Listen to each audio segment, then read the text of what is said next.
Así que aquel hombre formaba un reino para mí, en el cual yo, como rey, debía extender mis confines. Dos cosas que son importantes aquí. Primera, son dos alientos, la Biblia nos dice que sopló, le puso un aliento, un soplo en la nariz para darle vida. Y aquí nos está explicando que el primer soplido, perdón por la palabra, o sea, crea la parte espiritual, crea el alma, crea el espíritu, crea las tres potencias del alma, y en una segunda ocasión se pone él. Esto es importante por lo siguiente. En el primer soplido da la vida humana. En el segundo da la vida divina. O sea que es como en fases, en partes. Primero infunde la parte física, la parte animal, y después a eso le da la parte espiritual divina, que es su misma vida. Y luego lo segundo dice, para regirlo, dominarlo y custodiarlo. Así que aquel hombre formaba un reino para mí, en el cual yo como rey debía extender mis confines. Este punto es muy especial, pero necesitamos tenerlo muy en claro. La finalidad de Dios al crear al hombre era tener su reino aquí en el adextra de Dios. O sea, Dios en su adintra, en la Trinidad, tiene su reino. Ahí es feliz, es completo, no le falta nada, tiene todo. Pero como este reino ahora se va a extender a la parte de afuera, ya no en el núcleo de la Trinidad, sino en la humanidad del Verbo Eterno.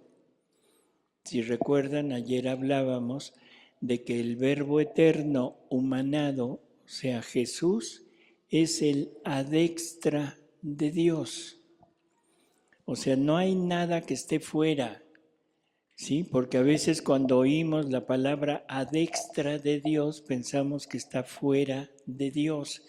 Y ya habíamos hablado de que la fuera de Dios no existe.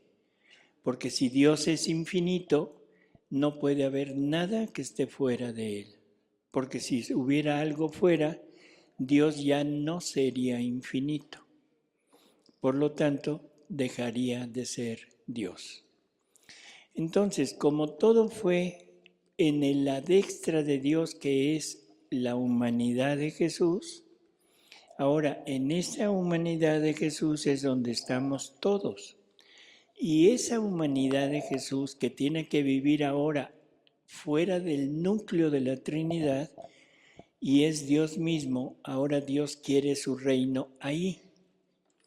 O sea, ya tiene su reino en Él, ahora lo quiere un reino divino en Jesús, que es en el adextra. Pero ese reino, un reino no se forma con un rey.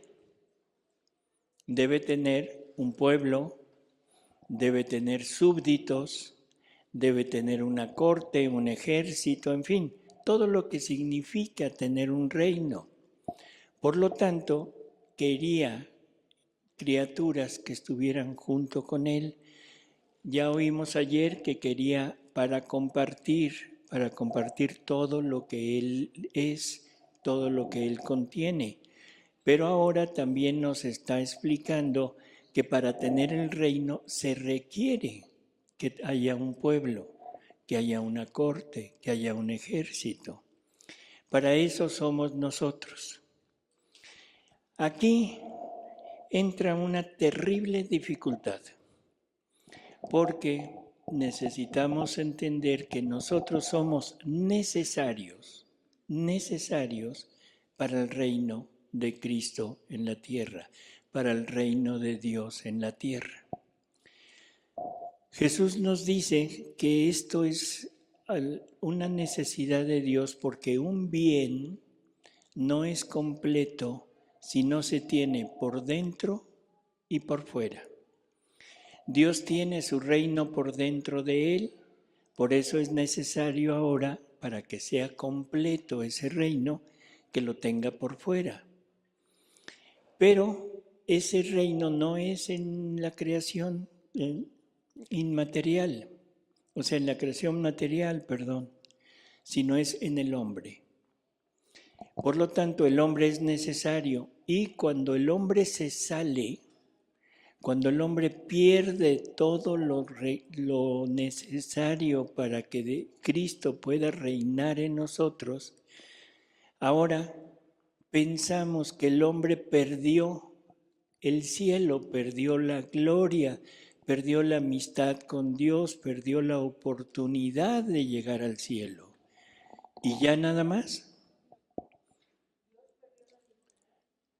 El más perdedor fue Dios.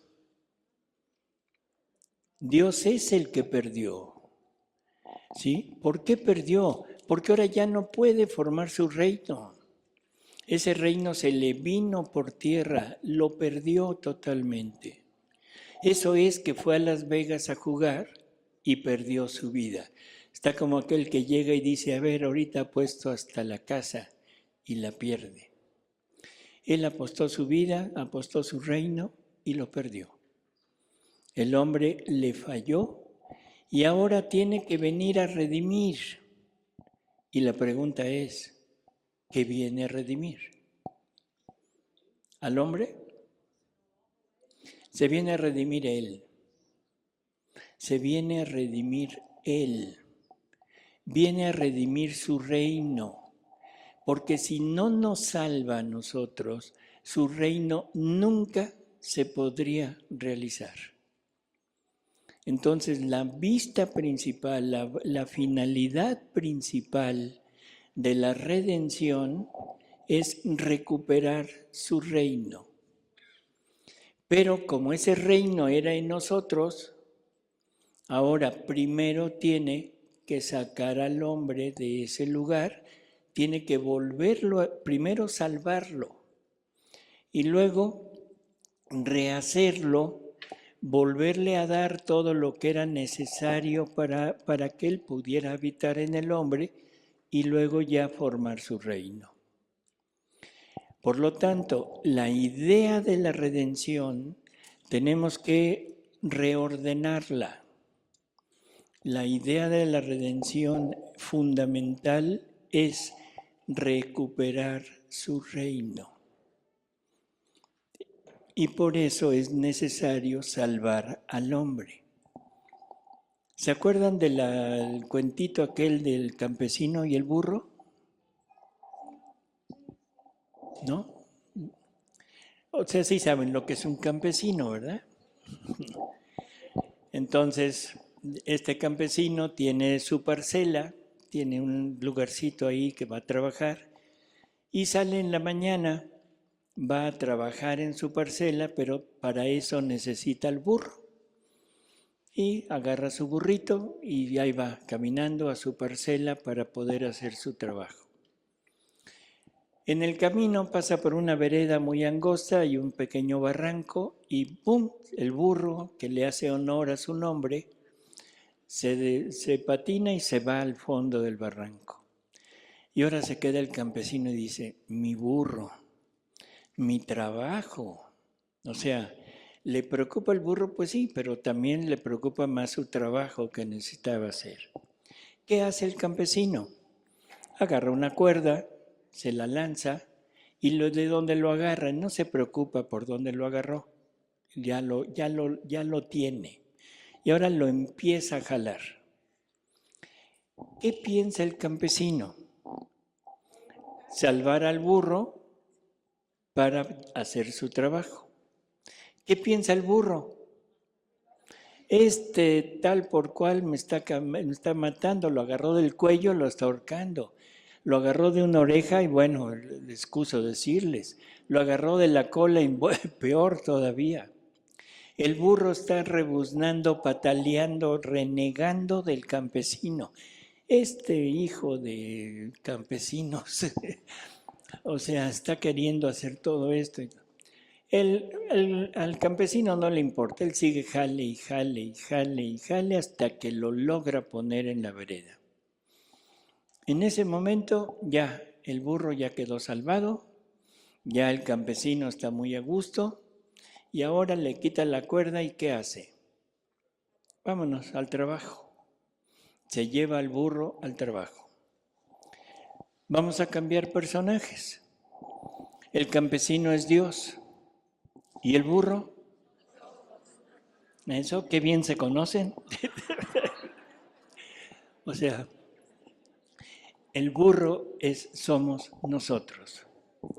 O sea, somos los que nos desbarrancamos, somos a los que nos lanza una cuerda para sacarnos. ¿Qué cuerda nos lanzó? ¿Qué cuerda nos lanzó? Los mandamientos. Los mandamientos. ¿Nunca han entendido los mandamientos? Los mandamientos es un muérete. Muérete. Muérete a lo que tienes dentro. Muérete a todo lo tuyo.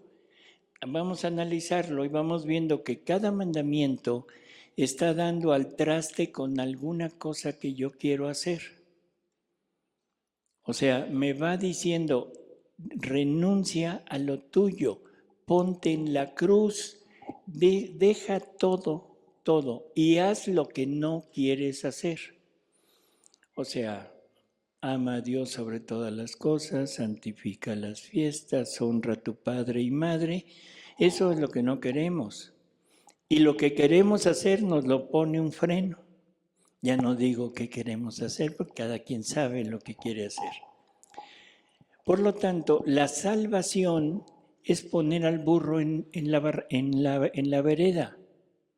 Esa es la salvación. Eso es lo que hemos estado pensando toda la vida que Dios ha querido hacer con nosotros.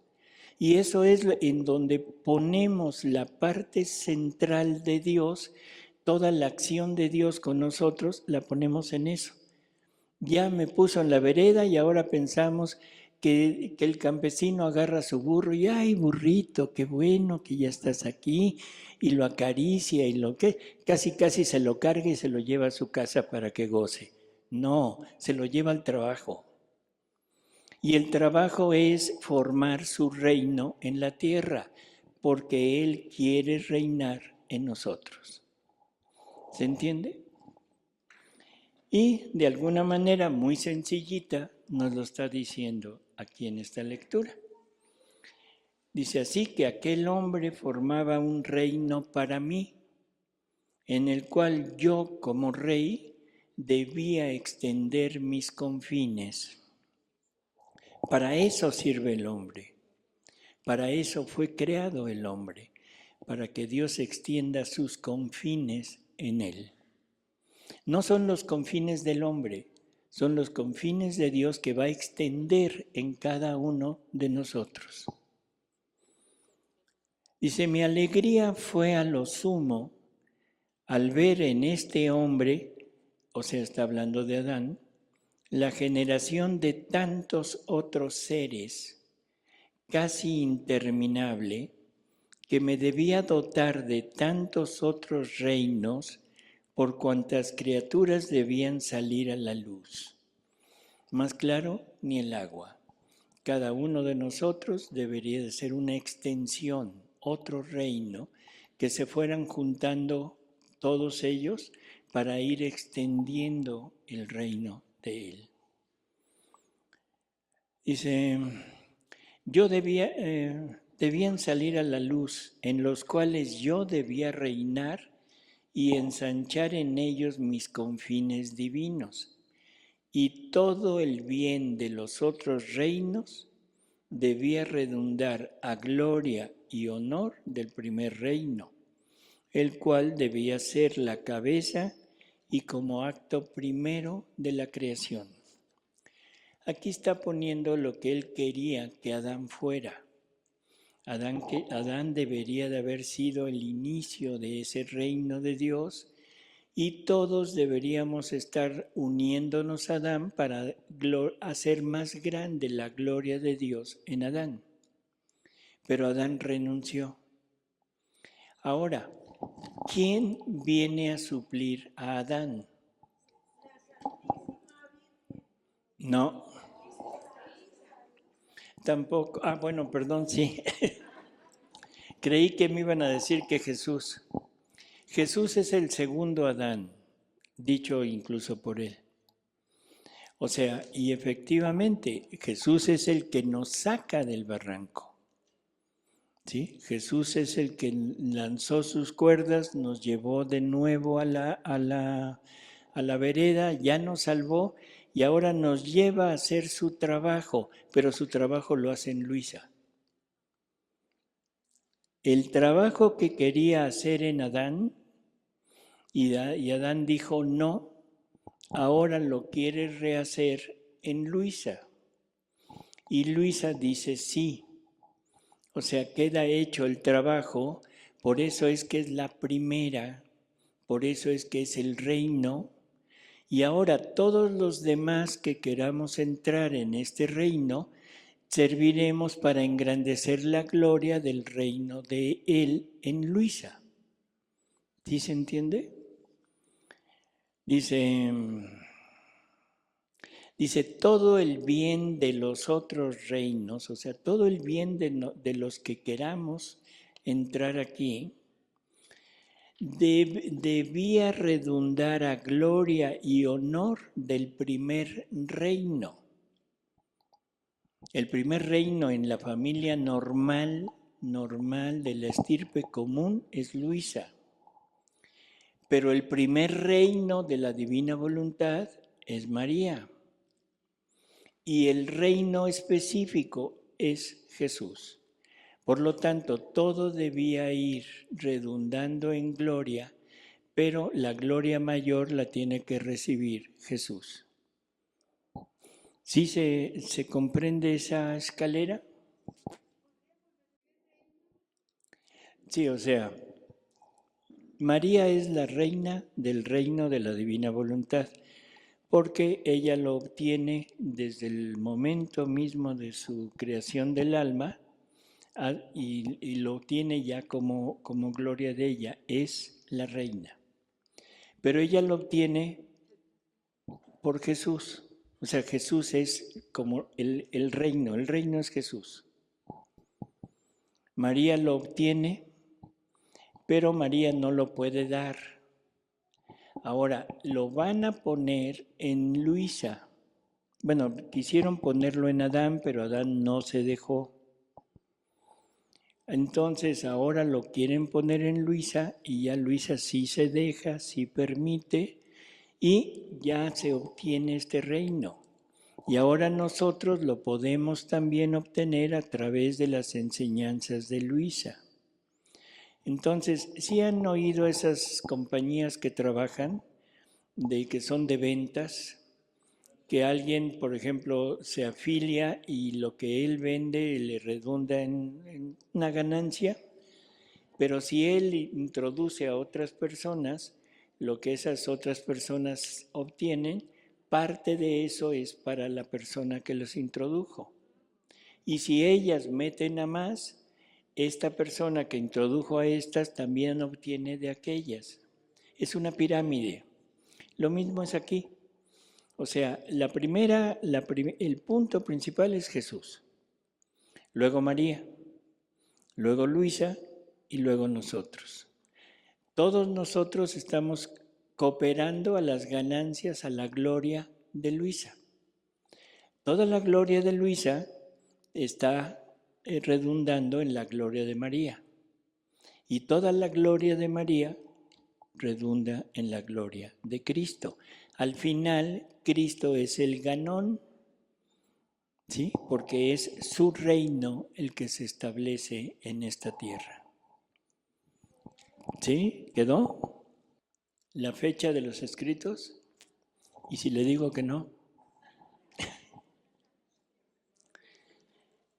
Es septiembre 9 de 1922.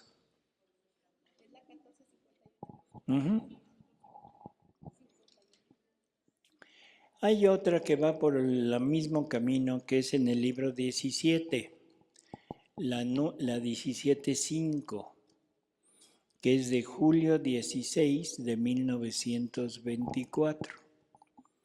Y dice: hija mía, al crear al hombre, le infundí el alma con mi aliento, queriéndole infundir la parte más íntima de nuestro interior, que es nuestra voluntad. Cosa curiosa, la parte más íntima de Dios es su voluntad. ¿Por qué será la parte más íntima? Bueno, es el motor, ¿sí? Recordemos eso, el motor de Dios es su voluntad. Dios es infinito amor, pero si su voluntad no mueve al amor, Dios no ama. Dios es infinito en poder, pero si la voluntad de Dios no mueve el poder, Dios no hace nada. Y así por el estilo. O sea, la voluntad es el motor, es lo fundamental en Dios. Y junto con eso nos dice Jesús que la voluntad es el almacén de los actos del ser. Por lo tanto, no solo es el motor, sino que ahora todo lo que hace queda en la voluntad. Por lo tanto, ¿es la parte más íntima de Dios? Sí, es lo que lo hace moverse, lo que lo hace ser Dios, y al mismo tiempo es en donde están guardados todos los actos de Dios. Y como los actos de Dios incluyen nuestros actos, entonces todos nosotros nos encontramos también en la voluntad de Dios por creación, por conservación y por vida, porque Jesús el Verbo eterno creó todos nuestros actos antes de toda la creación. O sea, todo lo que debemos hacer está creado desde toda la eternidad por el Verbo eterno. ¿Sí? Toda la eternidad ha tenido nuestros actos. Esto habría que explicarlo para que quede claro, pero eso lo dejamos para después si hay algún tiempo, porque si no ya no vamos a terminar con lo que tenemos, ¿no? Me lo recuerdan porque a veces el Alzheimer está fuerte. Iba a decirle, no es más bien la gasolina que mueve ese motor, hay el motor que mueve todo, pero ¿qué mueve ese motor? A ver, ¿en gasolina verde o de la roja? Sí, yo digo lo más íntimo de Dios, su voluntad. O sea, como el combustible. No, la voluntad es el motor. Es el motor. Entonces, ¿y qué mueve el motor? Ella misma. ¿O el motor se mueve solo? El motor es el primer movimiento de Dios. ¿Se acuerdan de Santo Tomás de Aquino? ¿Se acuerdan de las vías de conocimiento de Dios de Santo Tomás de Aquino? ¿Cuál es el primer movimiento? El primer punto es el primer motor de todo lo creado. O sea, es el primer motor, y dice motor que da el movimiento a todo, pero no es movido por nadie. O sea, es autosuficiente, no es movido por nadie. A Dios nadie lo mueve. Se mueve Él y Él mueve todo. Primera vía de conocimiento. Repasen, son interesantes, son 5 vías de conocimiento de la existencia de Dios por Santo Tomás de Aquino. No querría decir, por ejemplo, que eso que mueve el motor es el querer de Dios y que eso podría ser lo que es todavía más allá. Entonces el primer movimiento no sería la voluntad, sería el querer. Y el querer, recordemos, ¿qué es el querer divino?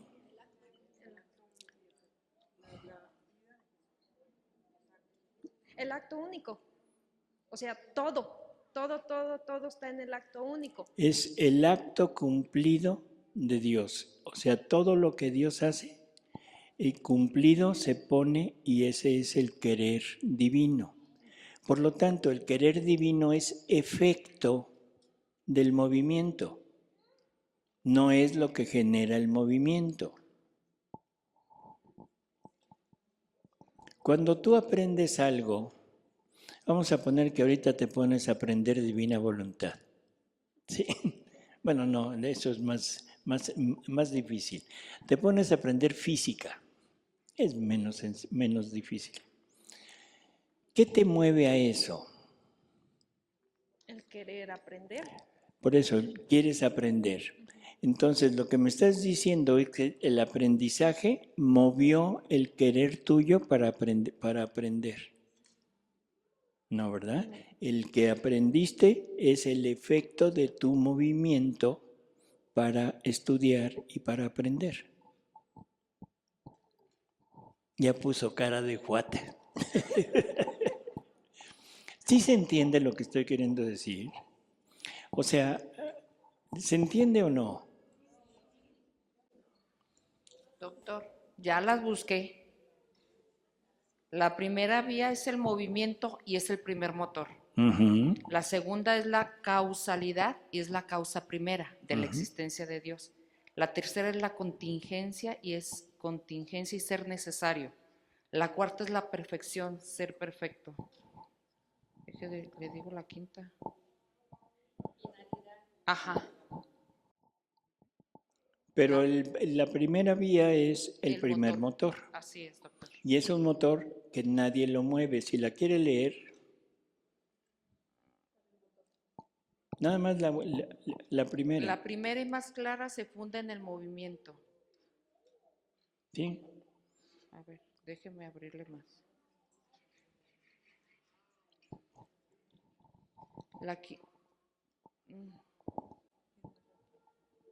A ver. La primera vía y la más clara es la que se deduce en el movimiento, pues es cierto y lo perciben los sentidos que en este mundo hay movimiento y todo lo que se mueve es movido por otro.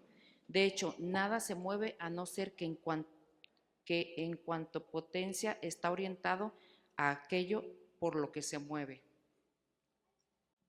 ¿Y no tiene más? Y es el primer motor. Y es un motor que no es movido. Dice al final, y ese primer motor inmóvil es Dios. Exacto, primer motor inmóvil, nadie lo mueve. Es lo que hablábamos de potencia y acto, ¿se acuerdan? O sea, todas las cosas que están en potencia son capaces de ser cambiadas. Lo que está en acto no se puede cambiar. Entonces, Dios es acto. El querer es el acto cumplido. Entonces, lo que mueve al Dios para tener ese acto cumplido es la voluntad. Sigue con cara de cuata.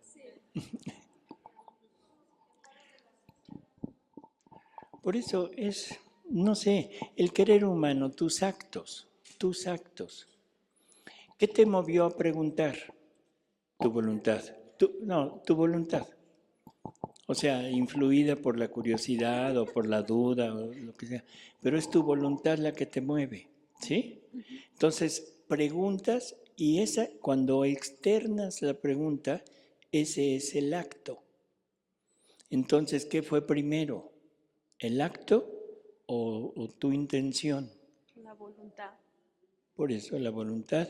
Por lo tanto, ¿qué es en Dios? ¿Qué es primero? Por la voluntad. La voluntad. No el querer es el efecto.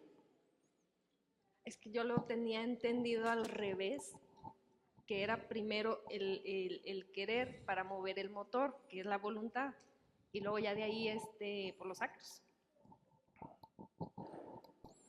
Pequeños detalles que trastocan todo lo que es la parte fundamental del ser. O sea, el querer es el acto. El querer nuestro son nuestros actos. Nuestro motor es la voluntad. ¿Sí? ¿Mande? Va a costar trabajo. Dice que lo más hay que ordenarlo.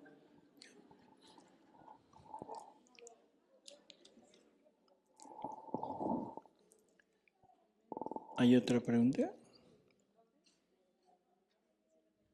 Ya no, bueno.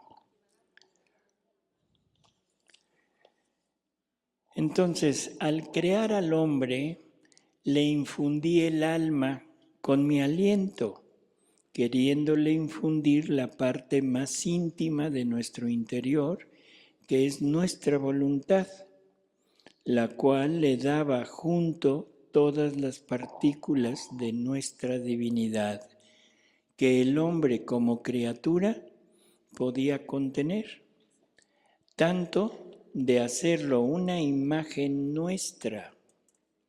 Pero el hombre ingrato quiso romper con nuestra voluntad, y si bien le quedó el alma, pero la voluntad humana que tomó lugar en vez de la divina, lo ofuscó, lo infectó e hizo inactivas todas las partículas divinas, que lo desordenó todo y lo desfiguró.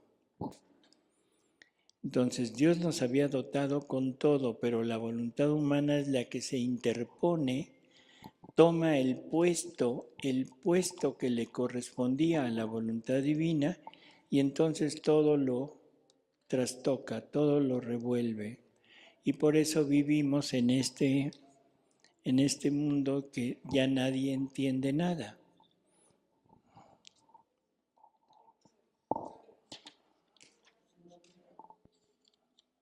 Oiga, entonces, por eso hace Santo Tomás todo un esquema del orden. O sea, es la quinta vía.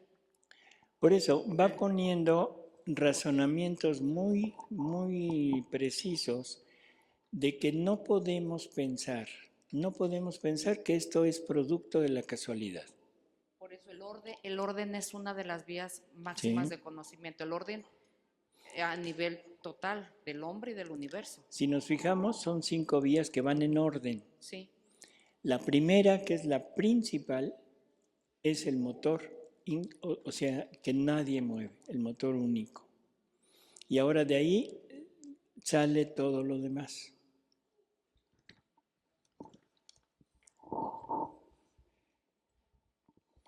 Del mismo libro 17, la lectura 38, de abril 23 de 1925.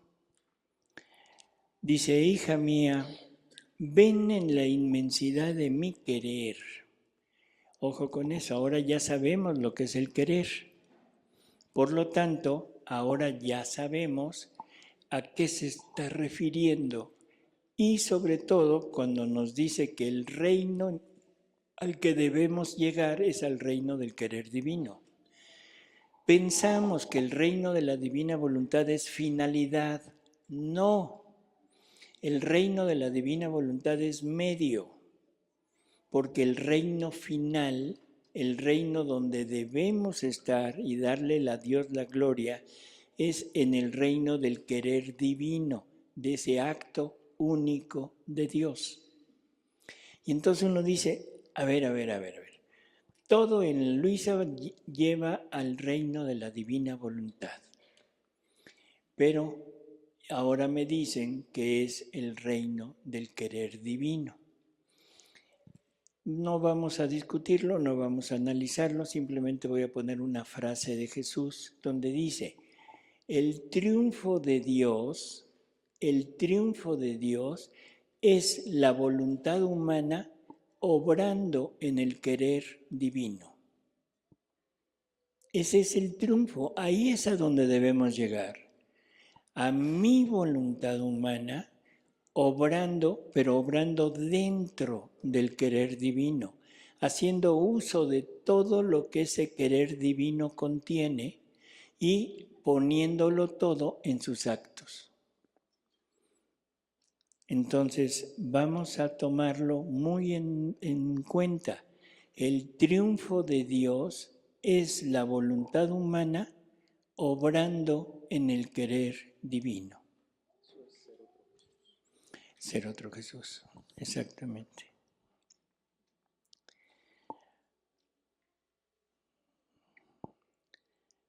Entonces, ven en la inmensidad de mi querer.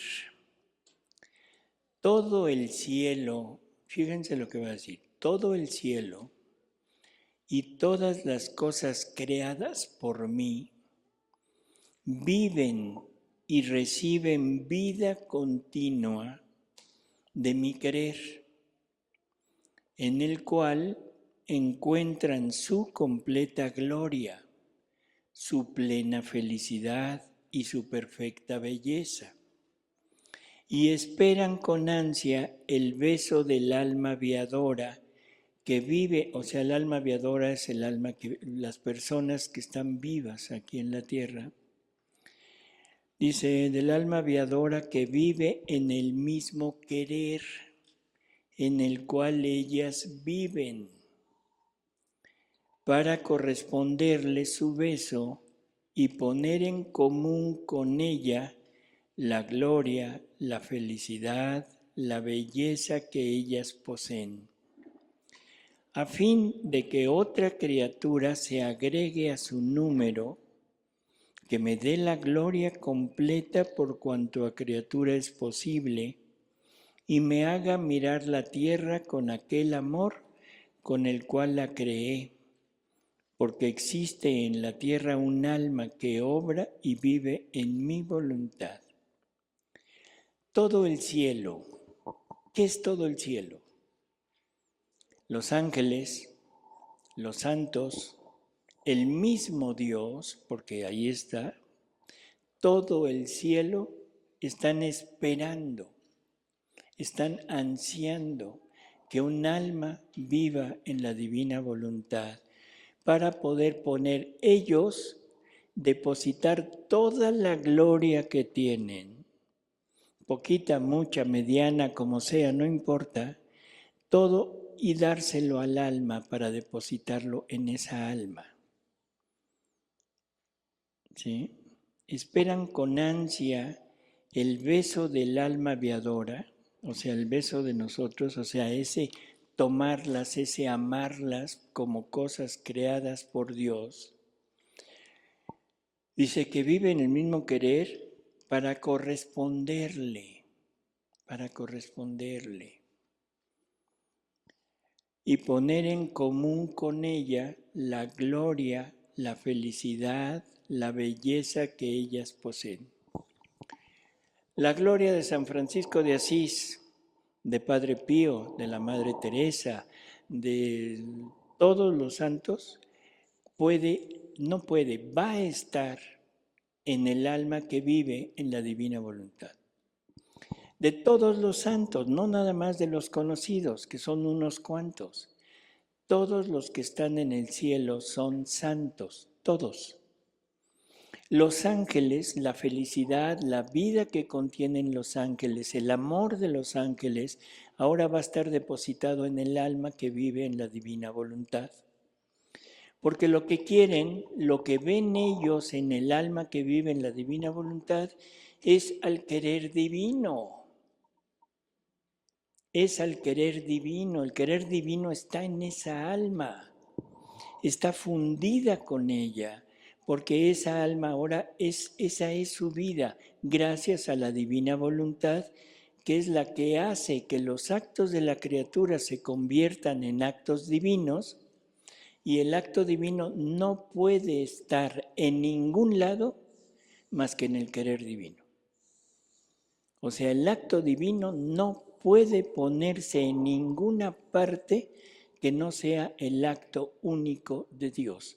Por lo tanto, ahora nuestros actos, su parpadeo, su dormir, su caminar, su pensar, su hablar, todo lo que hagan, va a estar incluido en el querer divino, en la vida divina. Y en la vida divina se van a ver ustedes. Y Luisa le dice a Jesús, Jesús le dice a Luisa, ¿te parece poco que todo un Dios vaya en busca de sí mismo en la criatura? ¿Te parece poco? ¿Les parece poco este vivir en la divina voluntad? ¿Les parece más la santidad humana? Cada quien decida lo que quiera decidir. Cada quien tome lo que quiera vivir. Pero creo que las cosas ya son muy claras. Jesús ya no se está guardando nada. Todo lo está poniendo en claro y nos dice, aquí está. ¿Quieres o no quieres?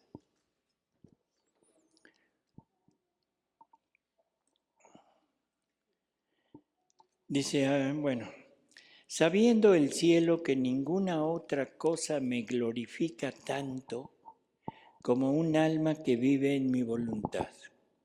Esta es la vida en tiempo de muerte.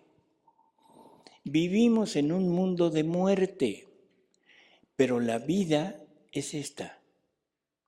La vida es la que nos están queriendo dar. Nosotros decidimos si la queremos o no, o queremos seguir moribundos, si es que queremos estar a medias, o queremos estar muertos viviendo como vive el mundo. Esta es la vida, una vida que se inserta en un mundo de muerte.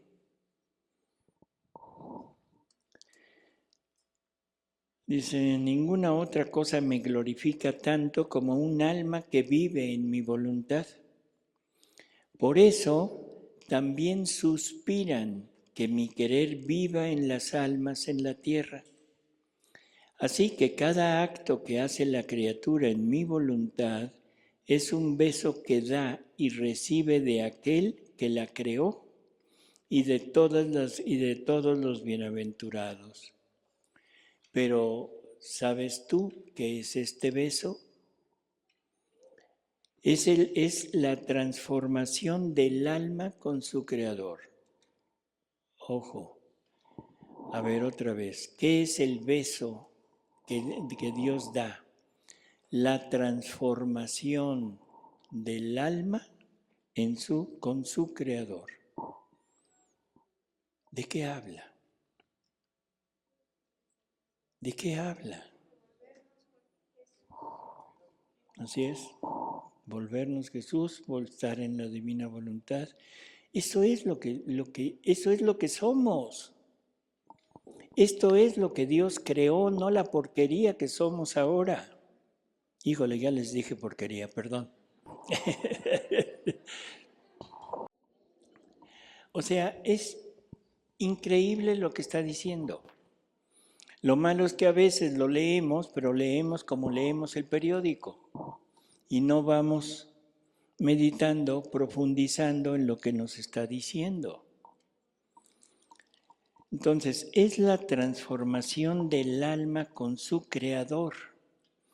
Es la posesión de Dios en el alma y del alma en Dios. Es el crecimiento de la vida divina en el alma. Es la armonía de todo el cielo y es el derecho de la supremacía sobre todas las cosas creadas. ¿Les parece poco?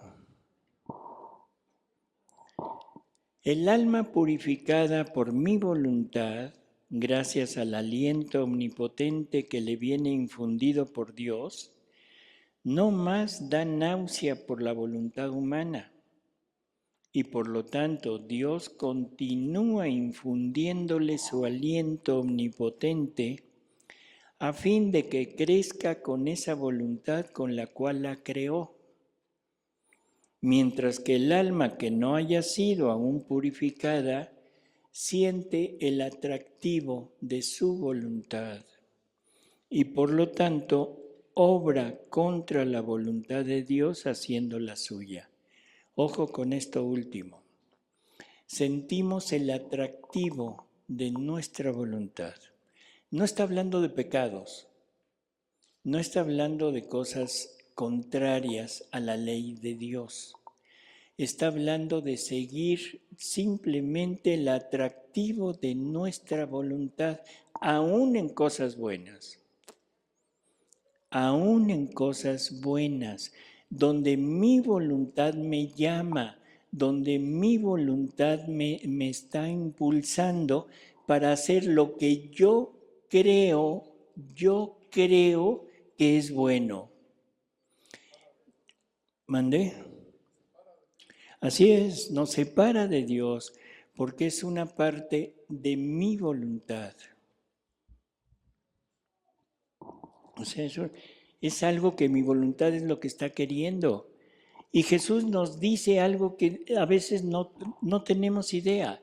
Dice que su voluntad divina no tolera ni siquiera la sombra de un acto de voluntad humana. Ni siquiera la sombra, y en otro lado dice ni siquiera un átomo de voluntad humana. Por lo tanto, aquí empezamos a entrar en ese gran terreno de las muertes de Jesús, aún por actos buenos. Hay una lectura. ¿Quién trae las horas de la pasión? ¿La nueva?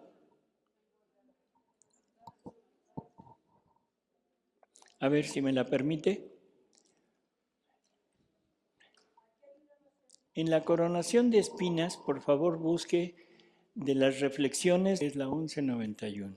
Dice, hija mía, los dolores que sufrí son incomprensibles a mente creada, pero mucho más dolorosos que aquellas espinas se clavaban en mi mente todos los pensamientos de las criaturas, buenos y malos.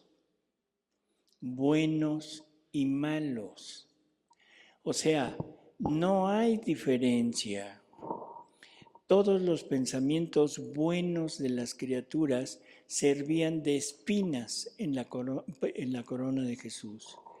¿Por qué?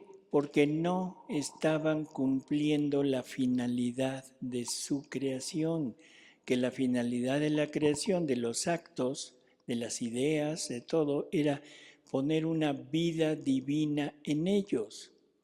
Y los actos santos no ponían una vida divina, ponían una vida de santidad humana. Por eso es que Jesús tiene que sufrir por todos los actos y todos los pensamientos de las criaturas, aún santas. Y en alguna ocasión Jesús dice, el querer humano, o sea, el acto humano es pecado. No puso diferencia de si el acto humano bueno, malo, regular, no. El acto humano es pecado. ¿Por qué? Porque no está cumpliendo la finalidad de su creación, que era generar una vida divina en ese acto. Y por lo tanto hay una deuda de amor hacia Dios, una deuda de vida divina hacia Dios en ese acto. Así que los actos santos también tienen una deuda de amor. Dios no es injusto. Como esto no estaba revelado, como esto no estaba ya a sabiendas del hombre, los santos cumplieron hasta donde sabían. O sea, ellos hicieron todo lo posible, incluso llegaron al sacrificio de su propia vida, y por eso es que es la renuncia total hasta donde ellos conocían. Están obteniendo todo el mérito y toda la gloria que Dios les puede dar gracias a su conocimiento y su cumplimiento. Pero no quiere decir que ya con eso quedó saldada la deuda con el Padre de la vida divina que el Padre había sacado para que se viviera en ese acto. O sea, lo que usted está queriendo decir es que, por ejemplo, en San Francisco de Asís la pobreza es solamente una cualidad, un atributo de Jesús, pero no todos los atributos. No, yo nunca dije eso. No, yo estoy diciendo eso. Ah, pues ya se equivocó. ¿Ya me equivoqué Sí, entonces? por esto. No es un atributo, es la imitación de un atributo. Es O sea, porque si dijéramos que es un atributo, entonces estamos diciendo que está viviendo en la divina voluntad. Eso era lo que no me había quedado claro. Gracias. Entonces, en la actualidad, las personas que siguen o que están en proceso de santificación, pero no conocen la divina voluntad, pueden seguir así. O ya les apremia que sepan de la divina voluntad si no saben. Si están vivos, usted que está en camino de la santidad humana, pero discúlpenos, le pido 1000 perdones, pero le acabamos de poner un saco de inmenso peso en su espalda, que es el conocimiento de la divina voluntad. Usted decide si lo tira o lo acepta. En mi caso sí, pero a quien no le ha llegado el conocimiento. Por eso, al que no le ha llegado no hay problema, puede seguir. Otra vez, Miguel. Bueno, en este caso voy más allá y digo yo, entonces de qué se trata? ¿No moverse, no respirar, no caminar, no hacer nada? Porque dicen que los santos, de hecho, casi no se movían. Eso decía mi mamá, que hacían lo imposible por no moverse, para que ahora sí que, pero no sé si es el caso, ¿ah? Porque se supone que están los méritos de Jesús y los méritos de Jesús van más allá de todo eso, pero a ver, explíqueme eso. ¿Qué quieres que te diga? No te muevas, no respires, no latas, no pienses, no nada. Estás en el sepulcro. No. No lo hagas dándole vida a los atributos de tu voluntad. Todos los actos del cuerpo serían divinos si vivimos en la divina voluntad, sin estar pensando, ven en divina voluntad a moverte en la célula, en la última célula de mi dedo gordo del pie derecho.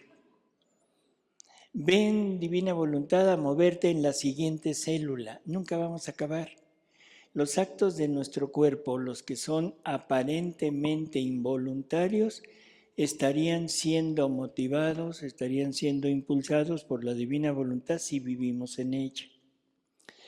Ahora, toda la intención de tu vida no es lo que tú piensas, no es lo que tú quieres, no es a lo que tú diriges tu vida, sino es a darle vida a la divina voluntad en lo que haces.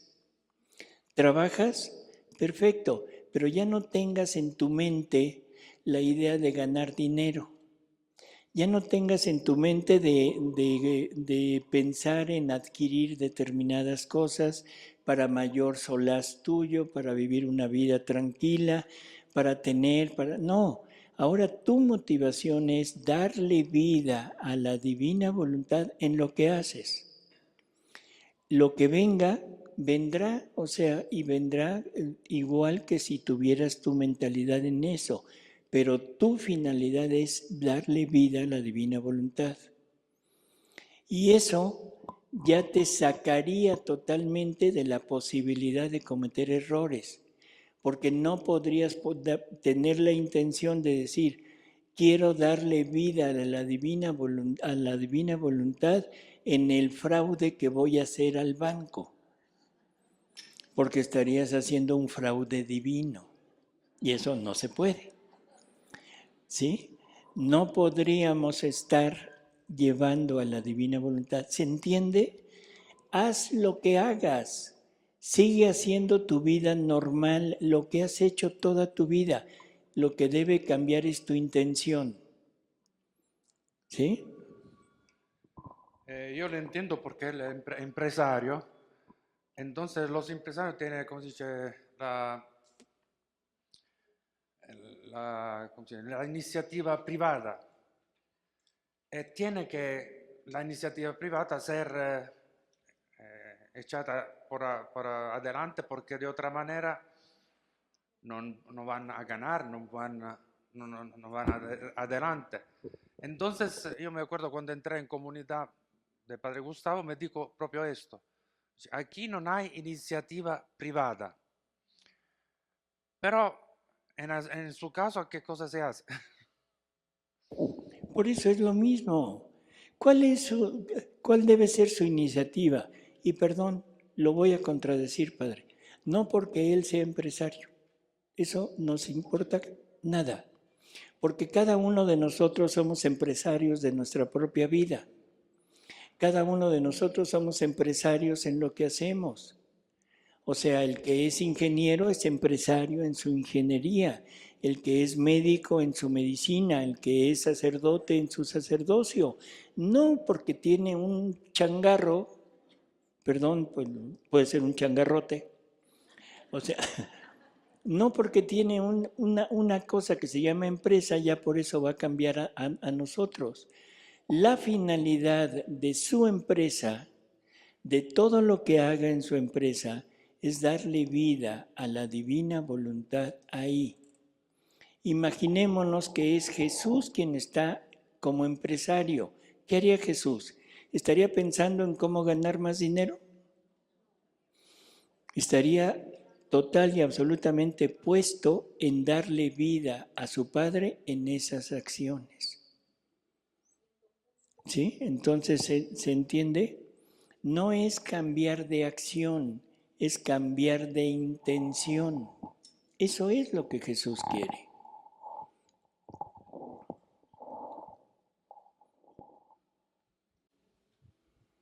Sí.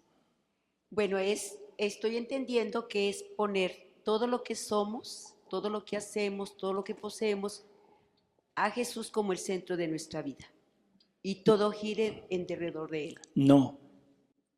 ¿Tampoco? No, porque eso es voluntad humana. Pero yo lo estoy dejando a Él como el centro de mi vida. Por eso, si Él lo viene a pone... reinar en mí.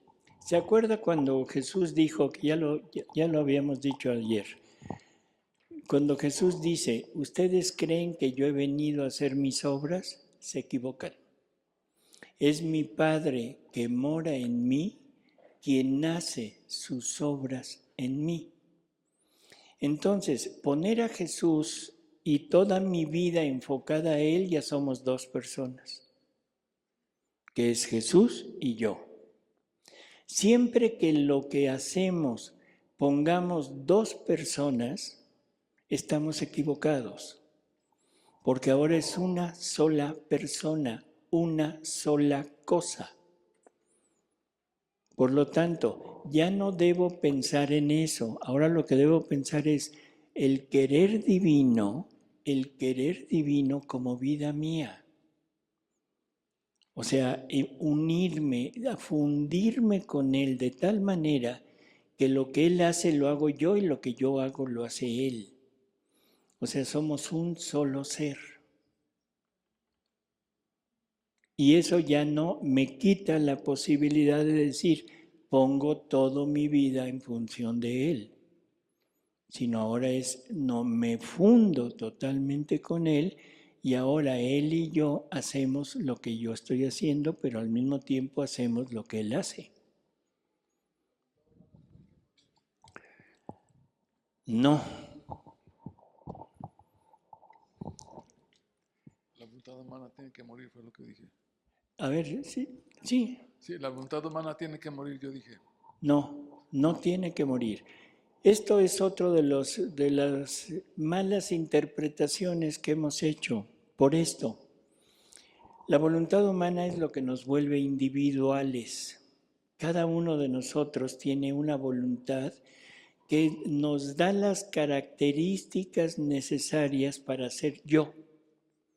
Yo tengo una voluntad humana y usted tiene una voluntad humana, pero somos diferentes. Pensamos diferente, actuamos diferente. Nos da una particularidad, nos hace individuos. Por lo tanto, el hecho de ser individuo me lo da mi voluntad. Si leemos el catecismo, ahí está perfectamente explicado, porque el catecismo nos dice que el alma, que ya sabemos que la voluntad es una potencia del alma, informa a la criatura, informa al ser humano. ¿Qué quiere decir eso? Que le da la forma de ser humano. Y esa forma no es nada más la parte exterior, sino es la parte interior que es personalizada. Si mi voluntad muriera, entonces yo dejo de ser yo. Y si la voluntad divina viene, me toma y empieza a actuar en mí, yo ya no soy yo, es Jesús quien está actuando en mí. Perdón, pero entonces Jesús se vuelve un titiritero o un ventríloco. ¿Por qué? Porque está teniendo a un muñeco para él poderle decir, te amo. Y entonces rápido dice, yo también te amo. ¿Qué papel tan absurdo estaría tomando Dios con nosotros?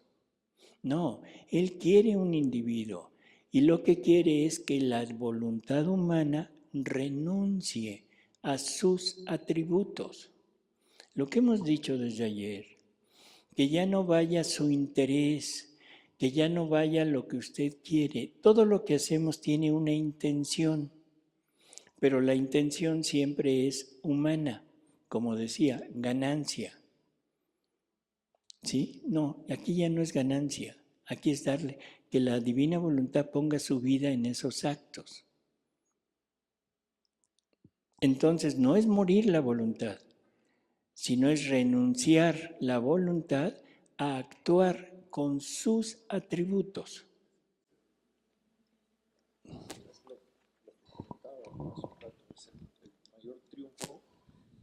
Lo que comentabas hace un rato, que el mayor triunfo es precisamente la voluntad humana, o sea, no la muerte de la voluntad humana, sino la voluntad humana actuando en la voluntad divina. Así es. No sé si queda claro. Discúlpeme, yo no entiendo bien. Como yo cuando siempre voy a hacer alguna cosa, yo digo, en el nombre sea de Dios, voy a hacer esto, estoy mal. Entonces ahora debo de decir, en el nombre sea de la divina voluntad. O no sé, no entiendo. Sería lo mismo, ¿no? No. Mire, Jesús tiene una pedagogía muy, muy concreta y bastante buena. Porque al principio nos empieza a decir que cada vez que vayamos a actuar, a hacer algo, lo que sea, debemos decir, voy a comer porque es Jesús quien quiere comer en mí. Voy a caminar porque es Jesús quien quiere caminar en mí. Voy a hacer lo que sea porque es Jesús quien lo quiere hacer.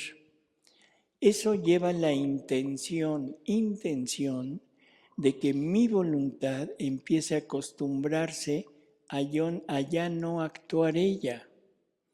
O sea, primero el que quiere la acción es la voluntad divina. Y el que la va a hacer es la voluntad divina, o sea, es Jesús. Jesús quien lo quiere y Jesús quien lo hace. ¿En dónde quedé yo? ¿En dónde quedé yo en eso? En el voy a. Voy a. El que toma la acción es la persona. Voy a tomar esta libreta porque es Jesús quien la quiere tomar, pero la quiere tomar en mí. Yo pongo el acto. Pero la vida que estoy dando aquí es la vida de Él. ¿Se entiende? Exacto. No podemos despersonalizarnos. No puedo perder mi voluntad porque entonces pierdo mi individualidad, vuelvo a decirlo, y pierdo la calidad de un ser separado de Dios y me vuelvo un muñeco en las manos de Dios. No estamos predeterminados.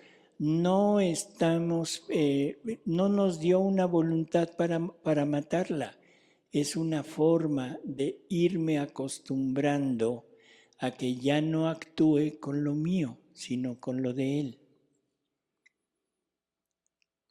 Entonces, sería lo mismo, todo lo hago por Dios o todo lo hago por la divina voluntad. Yo le pregunto, entonces yo estoy mal al decir, en el nombre sea de Dios, ¿voy a hacer esto? Ahí son dos personas. En el nombre de Dios voy a actuar. Ahí son dos, entonces ya Son no. dos personas, dos seres. Sí, está bien. ¿Sí? No vaya a poner cara de juate igual que por acá pusieron cara de juate. Acá quieren el micrófono. ¿Sí? Sí, aquí a ese respecto, pues dice el Señor que Él vino a servir, y que vino a darnos el ejemplo que debemos servir. O sea,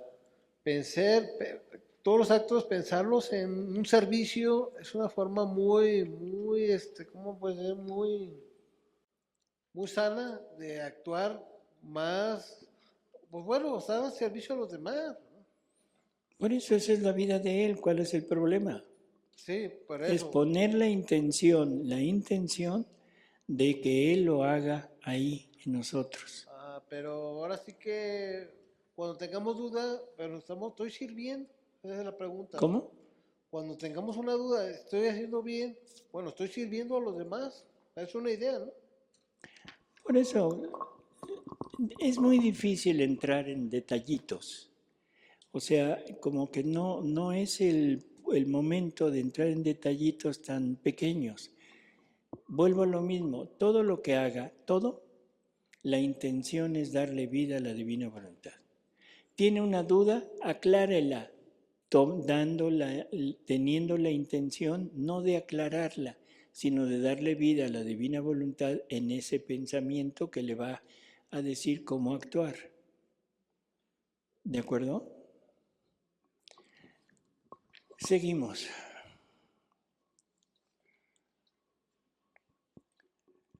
Entonces estábamos con que todo el cielo suspira por un acto en la divina voluntad. Y dice, por eso también suspiran que mi querer viva en las almas en la tierra. Así que cada acto que hace la criatura en mi voluntad es un beso que da y recibe. Y luego nos decía lo que es un beso, ¿se acuerdan? Que es la transformación del alma con su creador. Por favor, transformación. Transformación. ¿Qué es transformar? Así es cambiar algo en otra cosa. Ahora que está tan de moda los transformers, ¿sí? ¿Qué es un transformer? O sea, de repente es algo y se transforma en otra cosa, pero no deja de ser él. Nosotros deberíamos de ser un transformer, de cambiar de seres humanos a seres humanos divinos y quedarnos ahí. Dice, es la transformación del alma con su creador, es la posesión de Dios en el alma y del alma en Dios. Es el crecimiento de la vida divina en el alma. Es la armonía de todo el cielo y es el derecho de la supremacía sobre todas las cosas creadas. El derecho. Ahora el alma que vive en la divina voluntad tiene ese derecho de estar por encima de todo. Por encima de todo. El alma purificada por mi voluntad, gracias al aliento omnipotente que le es infundido por Dios, no más da náusea por la voluntad humana, y por lo tanto Dios continúa infundiéndole su aliento omnipotente a fin de que crezca con esa voluntad con la que la creó, mientras que el alma que no haya sido purificada siente el atractivo de su voluntad y por lo tanto obra contra la voluntad de Dios haciendo la suya. Dios no puede acercarse a ella para infundirle su aliento de nuevo hasta en tanto que no se dé toda al ejercicio y cumplimiento de mi voluntad. Por eso tú debes saber que Dios, al crear al hombre con su aliento, le infundía su vida, y en esta vida le infundía una inteligencia, memoria y voluntad, para ponerla en relación con la suya. Y esta voluntad divina debía ser como rey que debía dominar todo el interior de la criatura y dar vida a todo en modo de formar la inteligencia y la memoria querida por la voluntad suprema en ella. Formada esta, era como connatural que el ojo de la criatura debía mirar las cosas creadas y conocer en ellas el orden y la voluntad de Dios sobre todo el universo. Debía oír los prodigios de esta eterna voluntad. La boca debía sentirse infundir continuamente el aliento de su Creador para comunicarle la vida y los bienes que contiene su querer. Su palabra debía hacer eco, en su palabra debía hacer eco aquel fiat eterno para narrar lo que significa voluntad de Dios.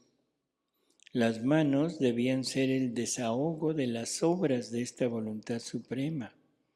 Los pies no debían hacer otra cosa que seguir paso a paso los pasos de su Creador.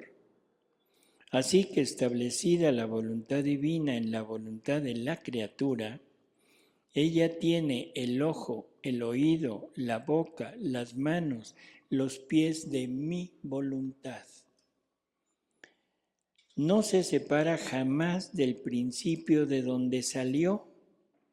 Por lo tanto, está siempre en mis brazos y le resulta fácil a ella sentir mi aliento y a mí el infundírselo.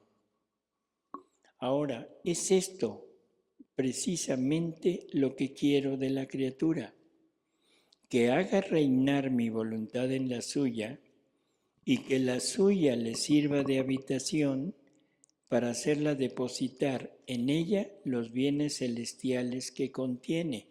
Esto es para ver que no debe morir, debe quedar abierta a recibir lo que la divina voluntad quiere poner en la voluntad humana.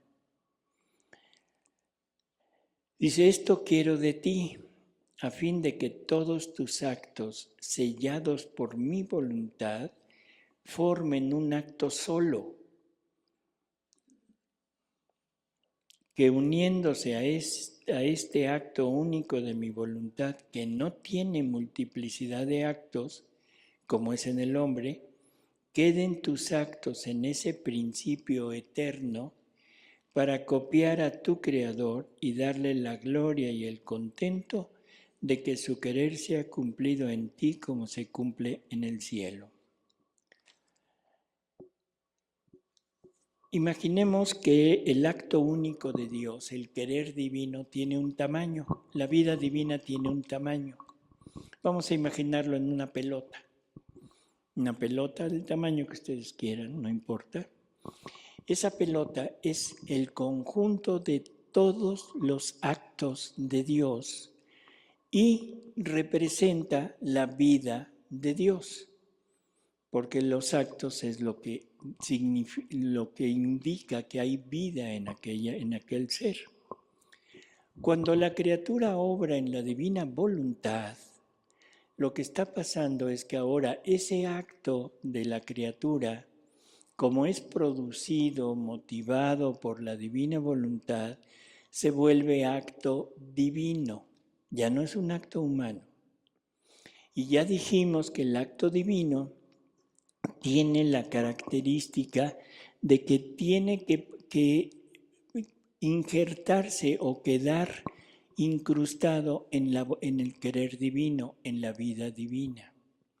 Por lo tanto, el tamaño de esa pelota, que es la vida divina, que es el querer divino, tiene ese tamaño por mis actos. Porque si no estuvieran mis actos, sería un poquito menor. ¿Se entiende? Ya he repetido muchas veces eso de se entiende. O sea, es increíble lo que nos está diciendo. Increíble lo que nos está diciendo. Dios tiene determinado tamaño de su querer divino, de sus actos que Él hace. Pero en la eternidad, en ese acto único de Dios, ya tiene incluidos los actos que su voluntad va a realizar a través de nosotros. Por lo tanto, cuando la criatura acepta vivir en esta divina voluntad, Dios ya lo sabía. No es que Dios me esté ordenando o me esté imponiendo un acto, no. Él ya sabía que yo voluntariamente lo iba a aceptar y lo iba a hacer. Por lo tanto, desde toda la eternidad, ese querer divino, el tamaño que tiene, está incluyendo los actos de la criatura que aceptó vivir en la divina voluntad. O sea, que ahora la vida divina contiene los actos de la criatura. Por lo tanto, ¿cuál es la vida de la criatura? La vida del querer divino, la vida divina. A ver, música de suspenso, por favor, ponle. Oh, wow, sí. Antes había muchos wow y por eso decíamos que estas eran pláticas, que era una enseñanza del lenguaje perruno. Porque todo el mundo de repente decía, wow. Decíamos, vamos bien, vamos bien. Pero ahora no, mudos. Entonces ha de ser lenguaje de señas. O sea, meditemos, por favor, meditemos un poco lo que esto quiere decir. Pongámonos realmente en la presencia de Dios y digamos, ahora sí, vamos a pedirle al Espíritu Santo que nos dé una pedrada o nos dé un alazo así de esos tremendos en la cabeza para que nos abra un poco el pensamiento, para poder entender lo que nos están diciendo. Doctor. Bueno, yo lo entiendo así. No sé, usted corríjame, ¿verdad? Lo que quiere decir es que debemos renunciar no a nuestra voluntad, sino a lo que está encaminada nuestra voluntad, que está en contra de los mandamientos de Dios, Así de es. la doctrina de Dios. Así es. Entonces nosotros, cuando ya aprendemos a vivir en divina voluntad, todos nuestros actos los vamos a encaminar a lo que está en los mandamientos de Dios. Y debemos desechar todo lo que está en contra. No, porque entonces ya está siguiendo los mandatos de Dios. Otra vez, dos seres, Dios y usted. Entonces, bueno, ya creo que sí me revolví un poquito. Un poquito. Un poquito. Poquito. No. Esto es cuestión de meditarlo mucho. Yo decía que somos divinos, pero vivimos como humanos. Y ahí está el problema. Bueno, podríamos decirlo así. Nuestro destino, nuestro punto es ser divinos. Por gracia, por favor, porque luego se piensa que estamos queriendo convertirnos en Dios. No, no es eso. No me quiero convertir en Dios. Dios me quiere convertir en Dios y ahora sí. Pero yo no me dejo. Yo no me dejo. ¿Sí? Entonces no es la criatura la que está queriendo hacer algo. Y cuando hablamos de actos divinos, estamos hablando de la divina voluntad obrando en nosotros. En una ocasión está Luisa y quiere, ya es en la noche, tiene sueño y está dudando si hace la adoración a las llagas de Jesús o se funde en la divina voluntad. Jesús le dice que el acto más importante de su vida es fundirse en la voluntad, que la adoración a sus llagas, esas se las hacen muchos, pero fundirse en su voluntad, no. Entonces estamos entendiendo que ese acto de adoración es secundario. En otra ocasión está Luisa adorando las llagas de Jesús y de repente abre los ojos y ve el crucifijo, pero se ve ella en la cruz, no ve a Jesús. Y entonces Luisa se espanta y dice, esto es terrible, estoy haciendo un acto de sacrilegio. Y entonces llega Jesús y le dice, espérate, calmadita. ¿Cuál es el problema? Donde quiera que mi voluntad esté, donde quiera, merece adoración. Así que si mi voluntad está en ti, merece adoración en ti. Y esto nos va a llevar a un terreno increíble, porque vamos a pensar primero en la Virgen. La Virgen es el complejo total de voluntad divina obrante en ella. Por lo tanto, todo lo que María es, todo lo que María hace, es la divina voluntad obrante en María. Por lo tanto, ¿María merece adoración? Por supuesto, porque es la divina voluntad obrando en María. No es la persona de María. Y a veces confundimos la persona con la voluntad. La voluntad que obra en María es la divina, por lo tanto merece adoración donde quiera que esté. Jesús, tenemos la persona de Jesús y es a lo que le damos todo el enfoque. Pero Jesús nos dice, yo para poder llevar a cabo la redención, tuve necesidad de mi voluntad. Por lo tanto, la que redime es mi voluntad, no yo. Ojo con eso. Es la divina voluntad la que está tomando las acciones en Jesús.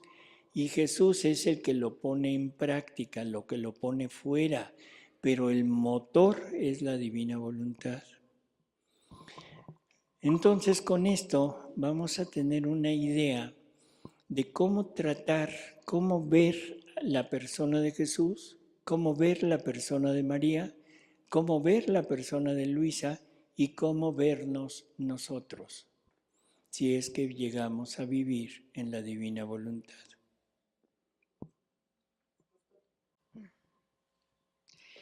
Estoy entendiendo, bueno, yo principalmente desapegos, ¿no? Que tiene que empezar con el primer volumen, ¿no? Desapegarte, porque dices, bueno, ¿y cómo entrego mi voluntad humana? Pues desapégate. ¿Cómo me abandono en la divina voluntad? Abandónate, ¿no? Abandónate totalmente, entrega toda esa voluntad humana, ¿no? Es como ese rey que quiere llegar a tu casa y quiere poner todo lo suyo, pero tú no te dejas, ¿no? Y le dices, no, bueno, llévate todo esto, pero esto no te lo lleves, esto sí no. Entonces es una entrega total, es un abandono total para poderme fundir en el desapegarme, ¿no? Desapegarme a toda la santidad humana que tenemos muy arraigada. Bueno, por lo menos yo la tuve muy arraigada. Así es. Bueno, pues allá. Después de esto ya no necesita gimnasio la persona del micrófono. Doctor, y en todo esto, ¿dónde queda el Espíritu Santo, que es el tiempo de Él de santificarnos, de hacernos vivir en la divina voluntad? O sea, el Espíritu Santo, ¿cómo le hace? ¿O cómo le hacemos nosotros no, ¿cómo con le él? hace? No sé. ¿O cómo le hacemos con Él? Lo que Dios quiere es comunicarnos su vida, ¿de acuerdo? Dios es amor, por lo tanto, lo que quiere comunicarnos es su amor. ¿Quién es el amor en Dios?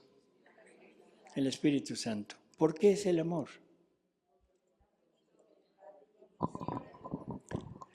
Bueno, no quiere contestar. El amor de Dios está formado, vamos a decirlo así, formado por la acción del Padre, que es dar, y la acción del Hijo, que es corresponder.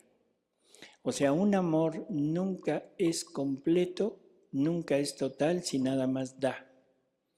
Eso es filosofía o poesía barata del ser humano. Ámalo y déjalo ir. Ay, sí, qué bien, ¿no? Pero ahí no hubo amor. El amor es también la correspondencia. Por lo tanto, el Padre se ama a sí mismo en el Hijo. Ahí procede el Hijo y el Hijo ahora se ama a sí mismo en el Padre. Y esos dos movimientos son lo que conforman el amor divino, y por eso es que de esos dos procede el Espíritu Santo. ¿Qué contiene el Espíritu Santo? De él, nada. Absolutamente nada. Y eso nos lo dice Jesús cuando dice que todavía tiene mucho que decirnos, pero que el Espíritu de verdad, el Espíritu Santo, nos lo va a comunicar poco a poco. Y nos dice, no hablará de lo suyo. El Espíritu Santo no me viene a decir nada de él. Dice, hablará de lo mío, o sea, de lo de Jesús. Y luego dice, y digo mío porque todo lo del Padre es mío. Entonces, ¿qué me va a comunicar el Espíritu Santo? Lo que el Padre y el Hijo están haciendo entre ellos. Eso es lo que me va a comunicar. En la divina voluntad dice Jesús que el trabajo de la divina voluntad va a tener su cumplimiento, va a ser desahogo completo de todo su trabajo en el fiat voluntas tua, en el hágase tu voluntad, porque es donde va a poder comunicar lo que contiene, y lo que contiene es vida divina. Entonces, ¿dónde queda el Espíritu Santo? Queda ahí, esperando que la criatura se decida, se prepare para comunicar vida divina. Ese es el trabajo del Espíritu Santo, esa es la labor y eso es a donde está encaminado él. Doctor, a ver si me queda claramente oscuro. Bueno, esperemos que le quede oscuramente claro. Esperemos. Hemos estado trabajando mucho en las voluntades, la voluntad humana y la divina. La voluntad humana no puede eliminarse como tal porque nos quedaríamos como monigotes o títeres ante Dios. Por lo tanto, la voluntad humana tiene que prevalecer. Pero yo voy a asumir la voluntad de Dios en mis actos humanos. ¿Y qué va a pasar con esa voluntad humana? Tiene que estar ahí, pero transformada en la divina, o ahí es donde estoy atorada. No entiendo muy bien. A ver, vuelva a repetirlo, porque mire, la voluntad humana es lo que nos hace ser, como lo dijo, perfecto. Así es. Y la voluntad humana es la que actúa a través de, nos hace actuar. Ahora, cuando la voluntad divina viene y la aceptamos como vida, no es que la voluntad humana se ponga a un lado, se compre un reposet, se vaya ahí tranquilamente y que sea la voluntad divina la que actúe. No, lo leímos hace rato. La voluntad humana debe estar en actitud completa, continua, de recibir lo que la divina voluntad quiere depositar en ella, para que ahora la voluntad humana sea la que actúe, pero ya no va a actuar con lo propio, sino con lo que la voluntad divina le está dando. Y entonces la voluntad divina le da a usted, por ejemplo, el amor divino. Ya no va usted a amar con el amor humano, sino va a amar con el amor divino. Correcto. Sí. ¿Sí se entiende? Ahora sí me queda claro. Muchas gracias. ¿Se quitó la oscuridad? Pues sí, pero en esto vamos a seguir trabajando. Ese todavía hay penumbras, pero... Muchas gracias. Ok. Bueno.